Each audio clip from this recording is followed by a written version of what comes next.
همراهان عزیز سلام. امروز در خدمتتون هستم با معرفی محصولات JC که ما در فروشگاهمون موجود داریم.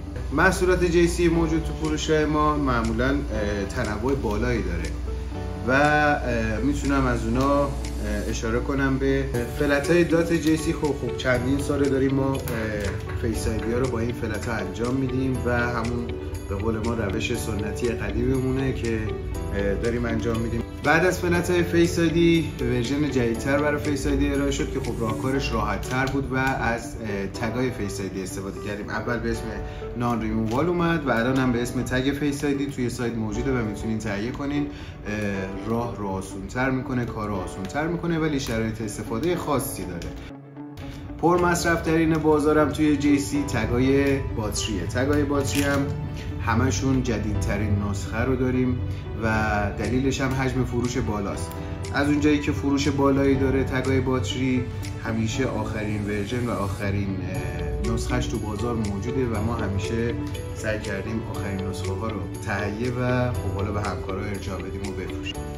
تگای کامرا که خب جدیدترین محصولات برند JCه واسه برداشتن ارور کامراست و این تگ رو با پروگرامرهای حالا ویوان SE و ویوان S پرو میتونیم پروگرام کنیم با لنز جدید و یه سری فرآیند که حالا تو حالات مختلف میشه ازش استفاده کرد تا ارور دوربین رو برداشت. این فلت های اسپیکر یا همون فلت های FPC JC برای مدل های مختلفی داریم از X تا 12 پرو مکس و بعد باز در مقابلش از سری 13 به بالا تا 14 پرو مکس که الان موجود کرده JC که بهش میگن فوتو سنسیتیو.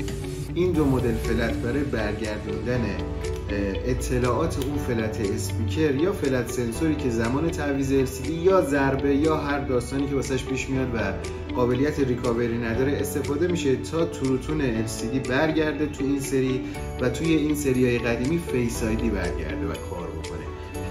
و دو تا محصول دیگه ای که ما موجود داریم همیشه بچه ها نایابه و دنبالش هستن. یکی این فلت های اینفرارد آیفون هاست.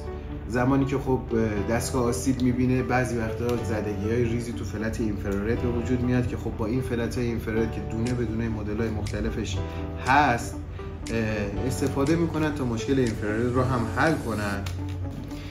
و این فلت هایی که باز جدیدتر موجود شده، البته جدید نیست ولی خب خیلی بهش توجه نشده، این فلت های یونیورسال برای معرفی فینگرهاییه که اگر یه دستگاه فینگرش خراب شده باشه ازش استفاده میکنیم تا یک دکمه هوم اورجینال دیگر رو معرفی بکنیم به دستگاه و بتونه دکمه ریترن یا همون دکمه هومش به صورت فابریک کار کنه. حالا ما چرا باید از برند JC استفاده کنیم؟ خب توضیحش خیلی ساده است. ببینین JC به خاطر حجم فروش بالاش توی بازار خب اکثر مارکت رو داره دستشه، همیشه سعی میکنه به روز باشه، همیشه نسخه های جدید فلتاش تو بازار موجود میشه. خب طبیعتا هرچی حجم فروش بالاتر باشه آپدیت تره.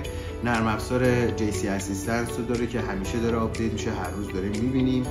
پروگرامراش همیشه به روز و به وقت تو بازار موجود میشه، میتونیم اینا رو تهیه کنیم و کاراشو انجام بدیم.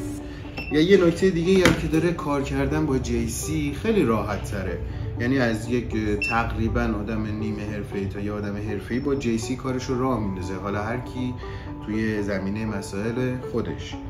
تمامی محصولاتی که معرفی کردم خدمتتون توی سایتمون موجوده، میتونین اونجا مراجعه کنین، قیمت بروز و موجودیشو ببینین و از اونجا تهیه کنین. اگر سوالی بود و نیاز به مشاوره‌ای داشتین در خدمتتون هستیم.